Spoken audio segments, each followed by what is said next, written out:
அவரு ஜெயிக்கிறாரா, தோக்குறாரா, அவர் வந்து ஒரு நல்ல அரசியல்வாதியா, இல்லையா, அது எதுவுமே எனக்கு தெரியாது. ஆனா, இங்க இவ்ளோ கூட்டம் கால் கடுக்க நிக்கிறதும், அவருக்காக கத்துறதும், வீட்ல வந்து அந்த கூட்டத்துக்கு போயி யாரையாவது இழந்திருந்தா கூட அப்பவும் வந்து விஜய் பக்கம் நின்னு பேசுறதும், இது எல்லாமே வந்து வெறும் ஒரு ரசிகர் கூட்டம் அப்படின்னு வந்து சொல்ல முடியாது.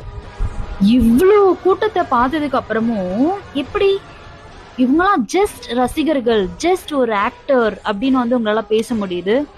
இது எல்லாமே வந்து ஒரு வெறுப்போட வெளிப்பாடா? அத நான் சத்தியமா வந்து ஏத்துக்கவே மாட்டேன். அந்த மாரி வந்து ஒரு விஷயத்த சொல்றது. அப்படியே வெறும் ரசிகர்கள் தான் அப்படின்னு இருக்கட்டுமே. இவ்ளோ கஷ்டத்துல நிக்கிறாங்க.